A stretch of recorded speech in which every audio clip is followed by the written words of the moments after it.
Let's get going, shall we?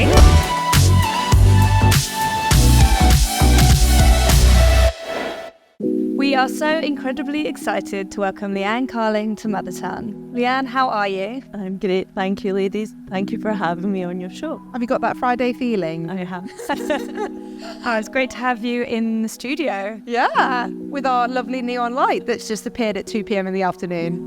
I know. I feel like what we're missing right now is a bougie glass of something. It's like a pina colada. Yeah. Did you still got holiday mode? Did you have a holiday pina colada? I had quite a few of them.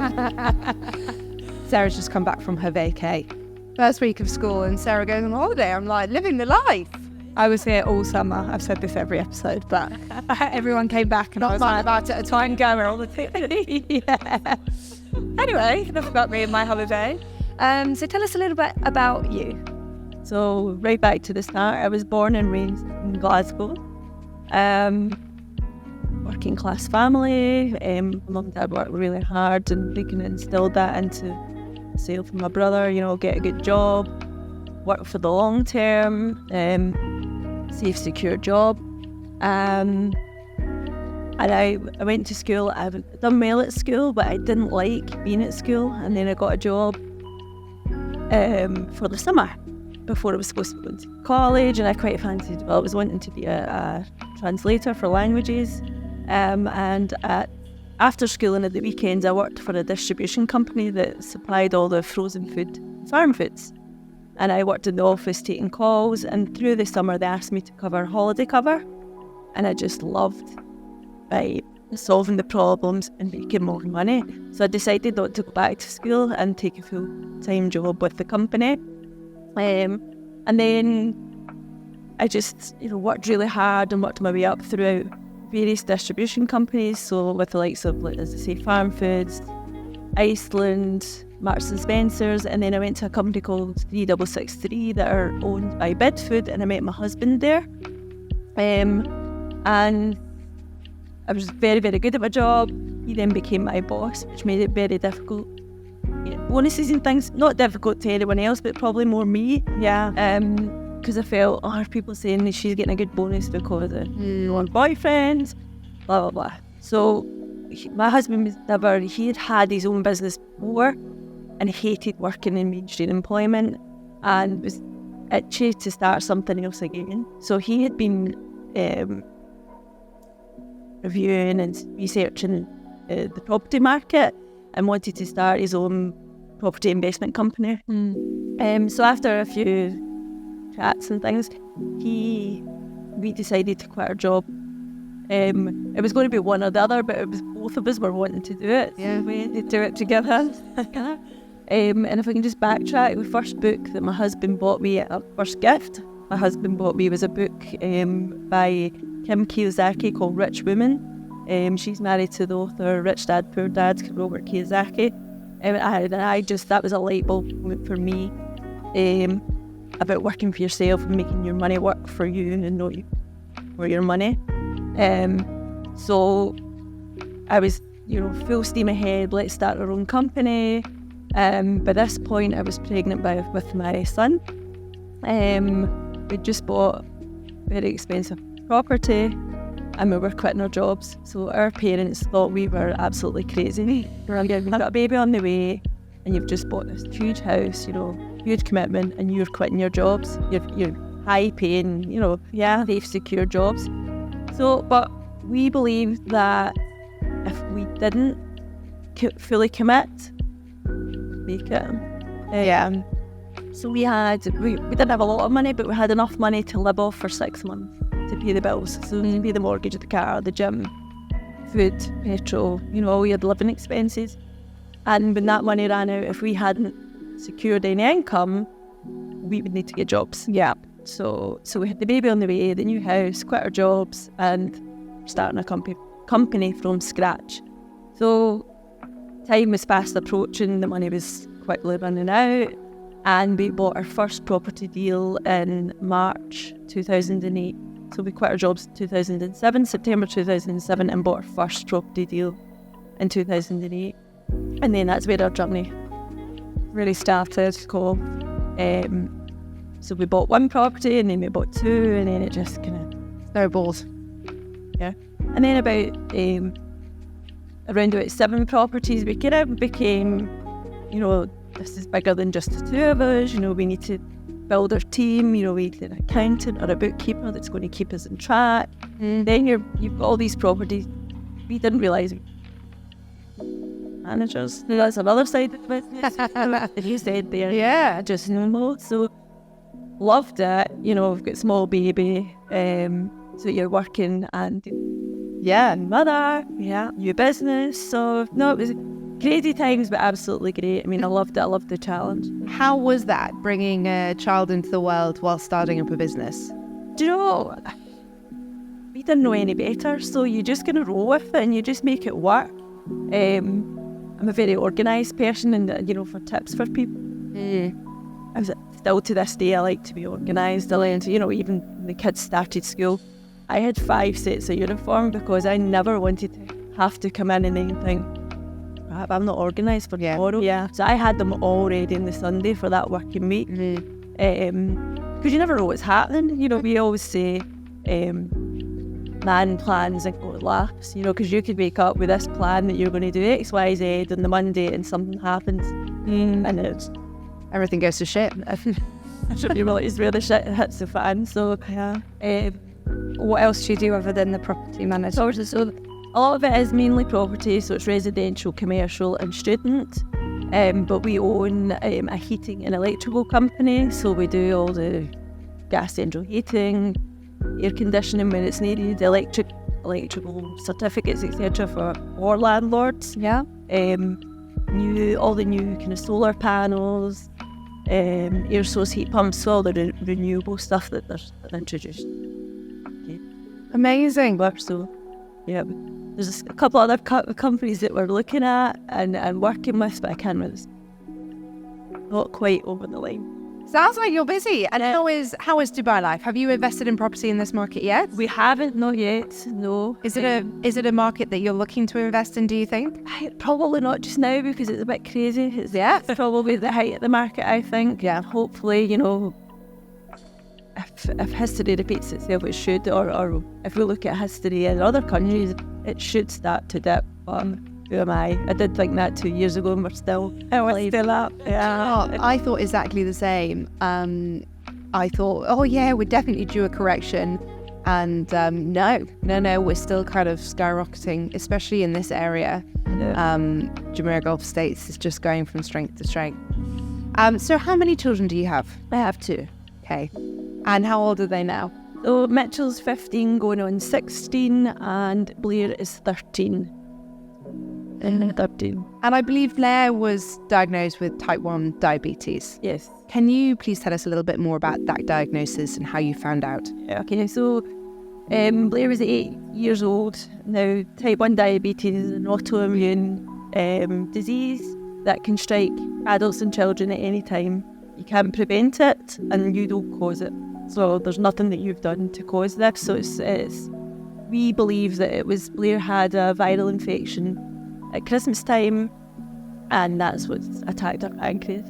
Really? Yeah. So when you look back, what's triggered it. So type 2 is completely different. Yeah, it can be caused by diet or your lifestyle. But type 1 is completely different. You cannot prevent it. And we don't have any type 1 diabetes in our family. And what is type 1 diabetes? What were the symptoms and the signs that were showing that she had type 1? So this is an autoimmune system disease. It attacks your pancreas. You can no longer produce insulin, which your body needs to break down or take the energy from the food and transport it throughout your body. The signs, so Blair was really, really thin. She was drinking water out the tap like the tap was going dry.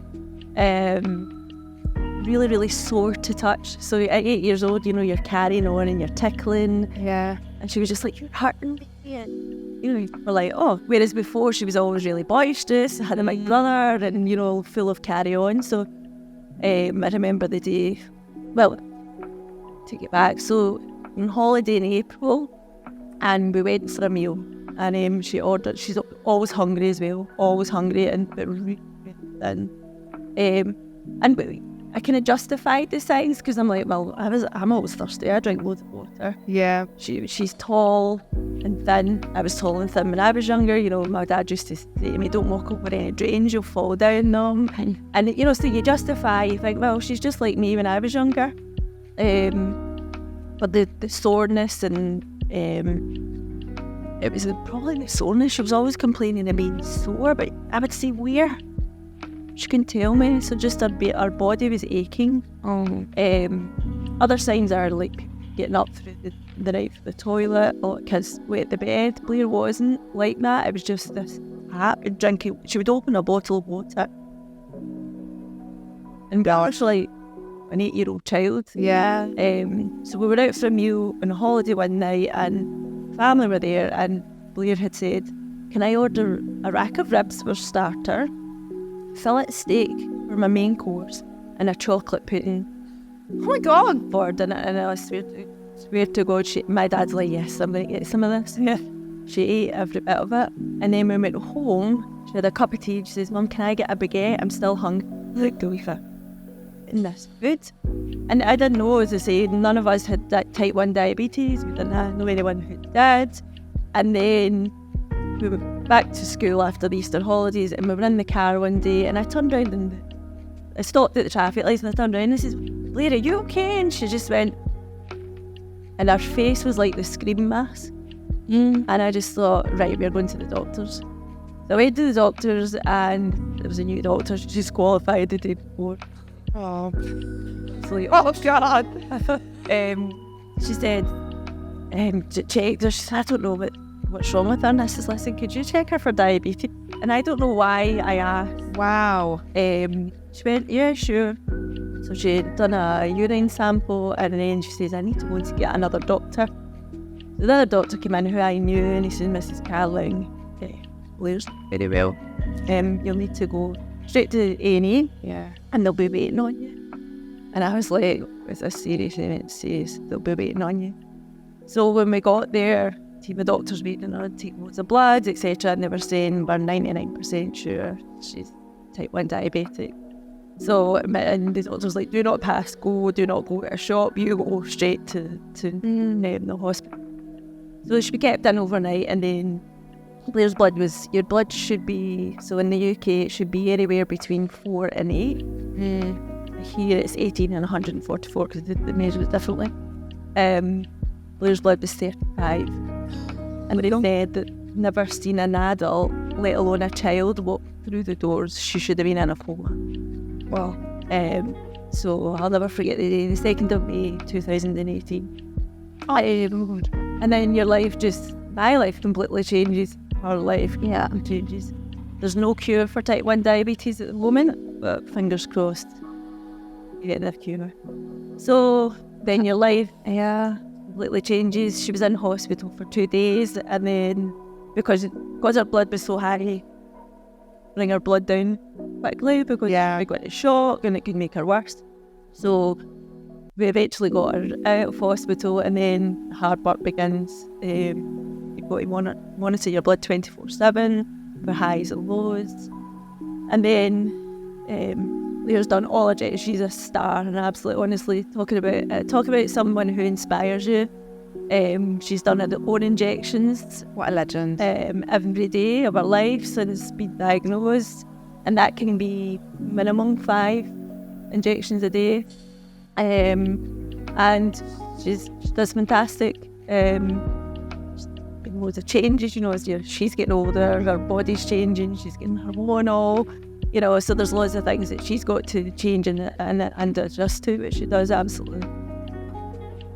So has her diet had to change quite a lot around the diagnosis? This is the first thing that people say, "Oh, she can't have that, she's type 1 diabetic." That is not true. Okay. Not true. She can't eat sugar, she can't do that. That is not true. You monitor your blood. She can eat sweeties like everyone else, but then Blair would need insulin in to help her body Process it. Okay. And then if Blair's blood is low, she needs the sugar or the carbohydrates to bring her blood back up. Okay. So just because I'm, again, I mean, I know very, very little about diabetes, and, you know, it's strange that type 1 and type 2 are so different in the, you know, in the way you're diagnosed with it, and also the way you live with both, yet they're still called the same name, which kind of confuses things. But was there a reason why her body was telling her she was constantly hungry? Because the insulin isn't working, so when the insulin's working, it's kind of taking the... So it's not absorbing it. She was eating, I mean, food. Yeah. That one night. Yeah, I was like her for weeks and me. How can you still be hot? Where was it going? I don't know, but that's what I kept saying, is there a hole in your... Yeah. You know? And it, because she was thick, thin, really worryingly thin. You know, her skirt was falling down, her trousers couldn't stay up. I don't know, it just, the body can't process it, and it just doesn't go anywhere. So, and then it's not getting to where it should be. The body starts attacking your own fat storage. Yeah. So that... Oh. So what advice do you have for any families who may be getting this diagnosis themselves? Are looking for the signs. I mean, don't be afraid to get your children checked out. They're looking at different, you know, Blair's pancreas can't produce insulin at all now, but they do believe that if you catch it early enough, that they can save it. Not save it fully, but you would need less insulin. And there's different ways to manage it. And they say, like, for 6 months that your body still produces insulin after you've been diagnosed. After it, just work together. A lot of children think, why me? Is it something I've done? It's not. It's done, as I say, it's nothing that you've done to create this or cause this.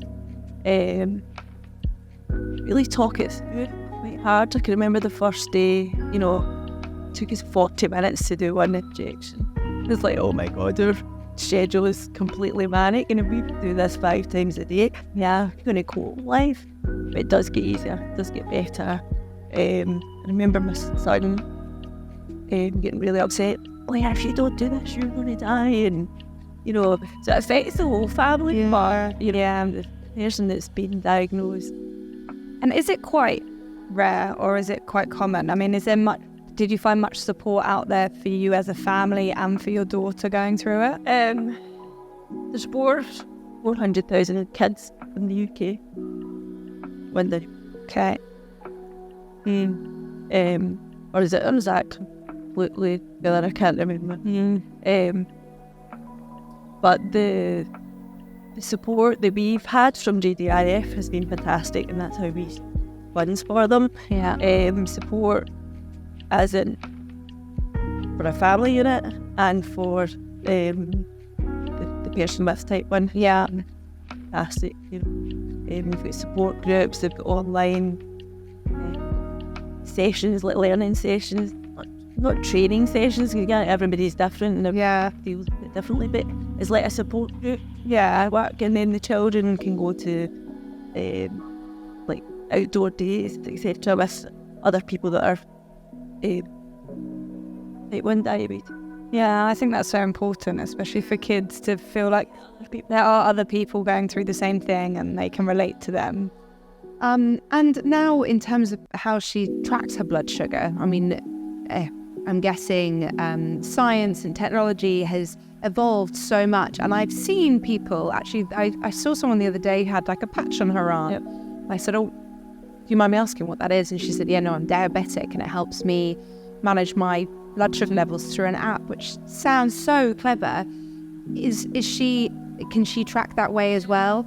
That's exactly what Blair has. Mine didn't have in 2018 when she was diagnosed, but as you said, technology is changing all the time. Yeah, which is incredible. Better products in the market now compared to what Blair has. So this is called a Libre sensor. Yeah.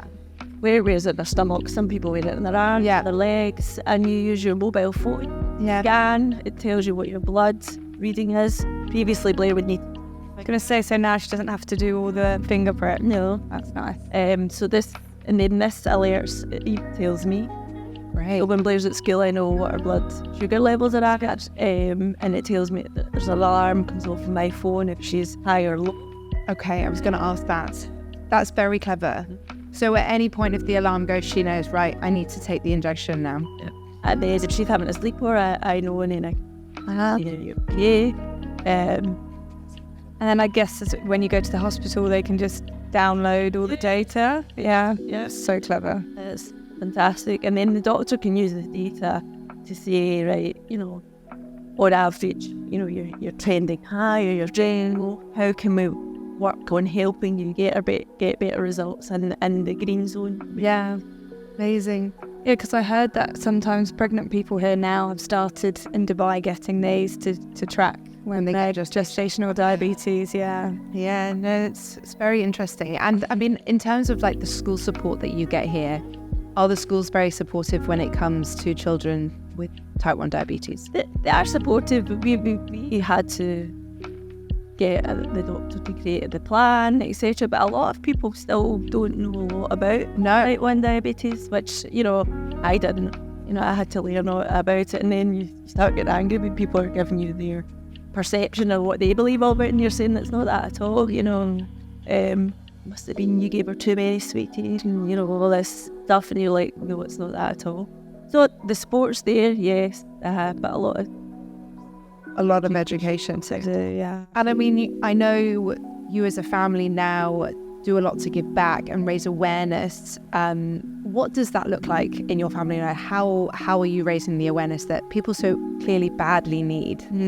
Well, just like that, when you hear people speaking and not that I'm preaching to people, you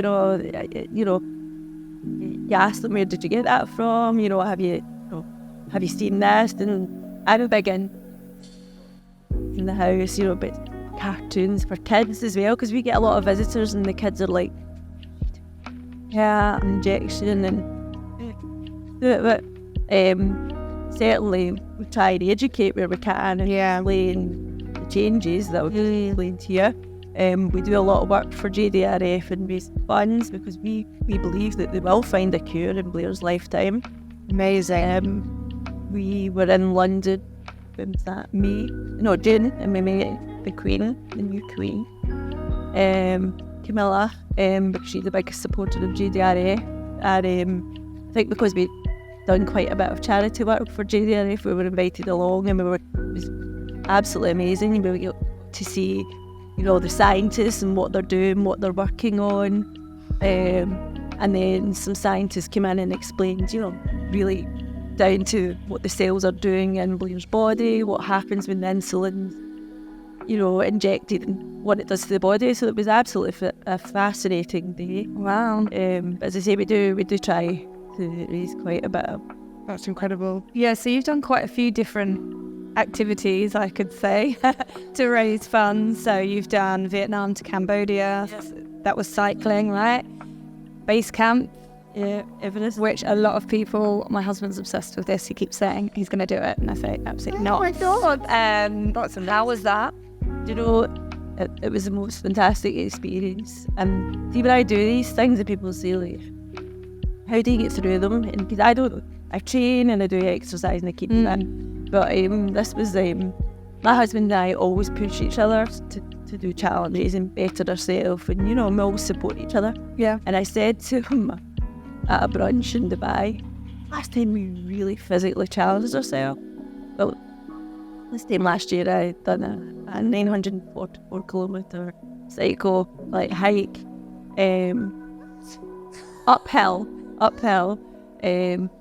for another charity that we could probably speak about, and that's due again in September. But we're always pushing ourselves, we're always trying to and if we could push ourselves for us mentally, and then raise money at the same time, then that win, especially with something that we're passionate about. So it was when did we last push ourselves? And we'd been speaking to someone who was talking about hiking in Dubai, and we've never done it, and this is, I really fancy it. I says, instead of meeting for a coffee, I want to meet you for a hike. And then it just came out, I really fancied Everest. My husband had already done it twice before. and I'm a cycling girl, so I was like, nah, I'd rather do a cycle. But then he says, right, let's do Everest. So this was on the Saturday, and we booked to do it on the Wednesday. And I'm like, the panic starts to set in, I haven't done any training for this. And, he says, you're fit enough, it's more mentally. Can you cope with it mentally? Because there's a lot of, you're walking, which is, it's hard for some people, but I don't find it hard. But for me, it was a mental, because you're doing so much in the day, and then there's a lot of doing nothing. So you're on your own with no internet, no emails, no phone calls, your own thoughts, really. Yeah. So that was the hard part for me, because I was like, I could walk further, but my husband's like, no, you do this for a reason, because you can get the altitude. Because the altitude, So they take you up so far, and then they bring it down. And it's like that for 8 days. I just don't think it's fun. Yeah, it's not for me. Washing your hair, showers. Do you know what, that I was kind of like suck up. For me, it would be I think since having children, the lack of connection to the real world would panic me at this stage. I mean, don't get me wrong, like I love going away without them as a mum, like I like break, but at the same time I hate it. It's that, the mum guilt. It's not even that, I just don't like being far away from them and not being able to get back quickly if, heaven forbid, there was a problem. So I think being stuck up the side of a mountain when they're still this small, I'm just like, no, I just don't think I could do it. But you touched upon your relationship with your husband then, and how you were always pushing each other, and it sounds like you've got a great relationship. Having a child go through a life-changing diagnosis like that can put a lot of pressure on any couple, and I'm sure has broken couples in the past. How have you protected your relationship with your husband through the turbulence that has been over the last however many years? It was hard at the start. I can imagine. My husband was maybe one of the first people that said, that's all these sweets.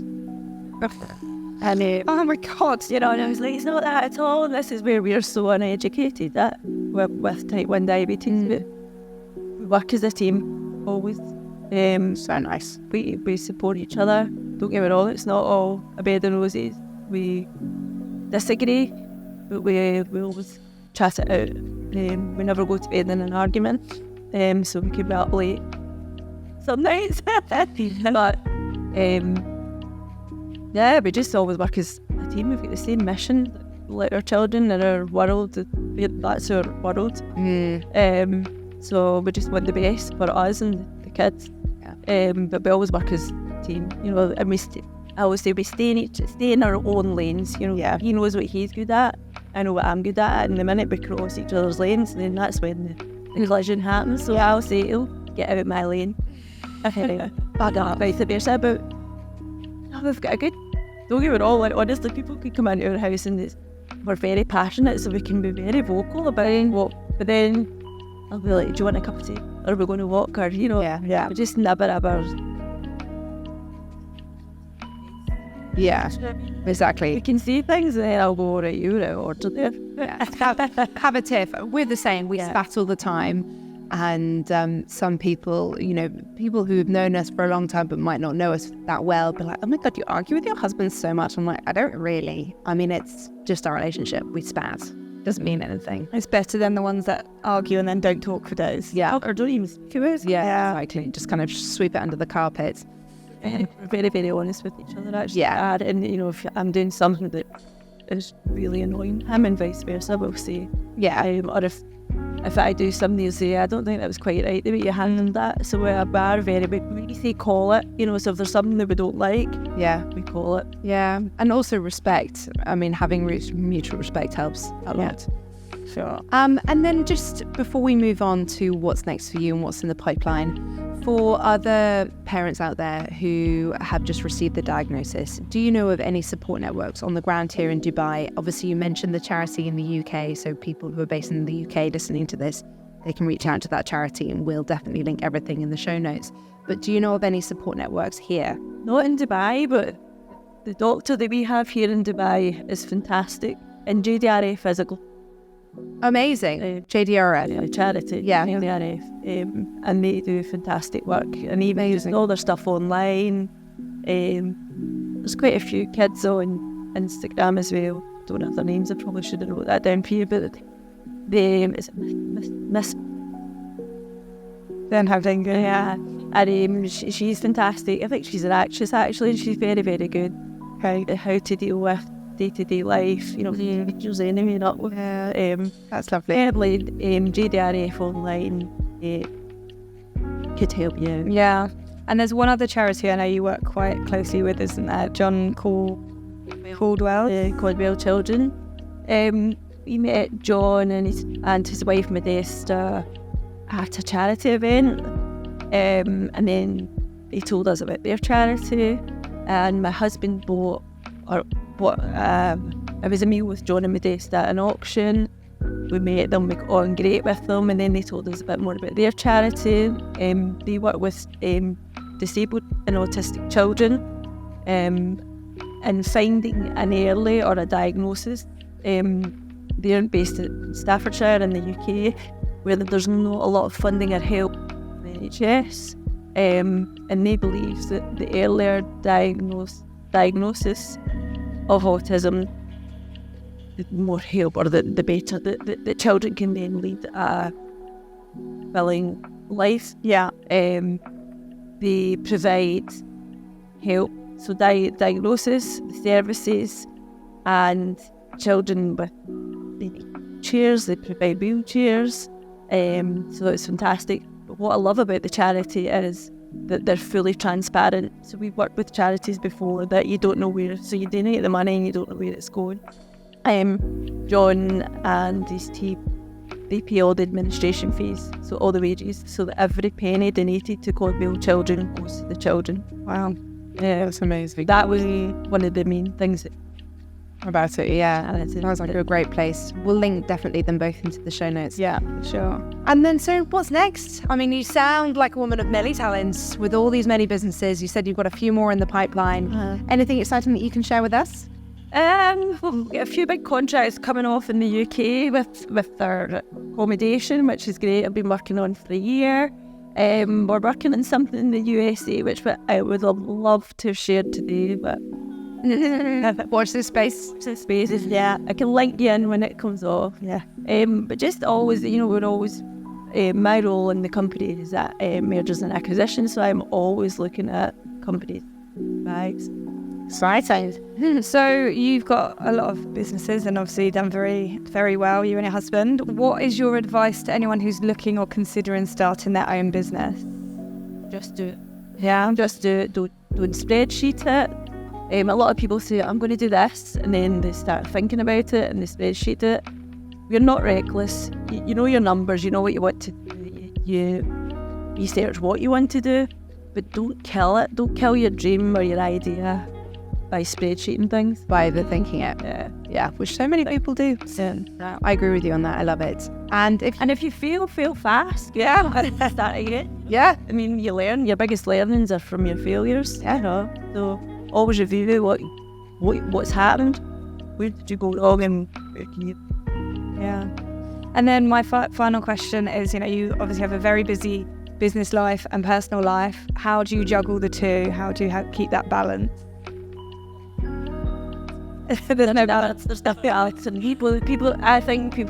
I don't know how anyone can say they've got work-life balance, but it's what's balanced for you. Yeah. What works for you? It's for you. So, we're very open with our children. We get them involved. They're at an age now that get involved in me. We try and get them involved in different learnings for business, etc. But work-life balance, I think it's all about, you explain to your children, the way I work, I'll work to 2 a.m. to make sure I'm at sports day. But then, as I said earlier, man plans, God laughs. Something might happen that morning and I can't make sports day. Yeah. So my kids, I think by being honest and communicating with them, they know that mum and dad work hard.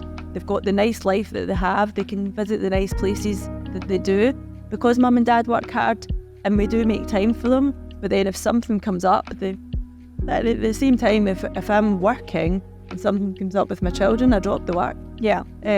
So to me, I don't believe in the saying work-life balance because I've never had it, and if somebody can tell me how to get it, but I love what I do and the way I do it. But I don't burn 9 to 5 and I don't put my phone off. But at the same time, I do loads of stuff with my kids. They travel with us, they learn. Yeah, it works for me. Nice. Oh, great. I need something from what you're drinking because, yeah. So yes. Oh, and before we say goodbye today, can you please share one product and one tip with our lovely listeners? A product for just Anything you want. Being a mum mogul, you know, having children, anything you want. A tip: you have a good team around you and good people. You know, and if there's people around you that aren't helping you and you're helping them, cut quick. That's a huge lesson. You know, don't go along with just in case it's going to get better. Just go, you know, cut quick. And I would say that in business as well. Often when your environment's a big thing for me. Your environment is stronger than will, so your environment can either kill you or cure you. You know, make you really grow or hold you back. Yeah. One thing, I don't know, I've listened to your shows and a lot of your kids are younger, so I don't know, maybe.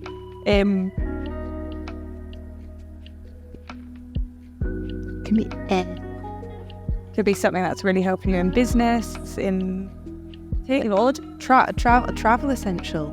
Like, you travel a lot. All mums need a travel hack. Travel essential. Doesn't need to be about the kids. kids. A travel hack. Yeah, that is a very good travel hack. God, that's bad. Something that you have in your handbag always. A phone. There we go. I was going to say phone because it does keep you connected. And then with my children are 13. Yeah. Where they are, they can communicate with me. They're not scared to communicate with me. You know, we've got a really good relationship. I want to be one of the mums that they come to me when they've got a problem and don't shy away or hide. Yeah. So phone, it helps you to travel. You can download it. And even what you said about the app that you have now on your phone Do I say, is there any products related to her diagnosis that have really helped you guys? The phone, with the phone, and obviously What's it called? It's a Libre Sensor 2. It's a sensor. Yeah. And the app is Libre Link Up. Perfect. So it links to Amazing. to me and my daughter. So yeah, probably. But we could live with it. Our phone because of that. And, you know, I know where she is. She can go horse riding on her own. She can have slippers, and I know she's okay. Yeah, I love that. And Leanne, for anyone who wants to reach out, ask any questions, get in touch, where can they find you? Okay, so I have my own website, leannecarling.com. I'm available on LinkedIn, available on Instagram, and that's it. We'll link everything in the show notes. And as always, people, please feel free to rate, review, subscribe. If you'd like this episode, feel free to leave us a little comment, and you can find us on Instagram at WeAreMotherTongue. Leanne, you've been incredible. Thank you so much for sharing your journey and your story with us today. We've thoroughly enjoyed it. Happy Friday. Enjoy your pina colada. And with that, we will say goodbye. Bye. Bye.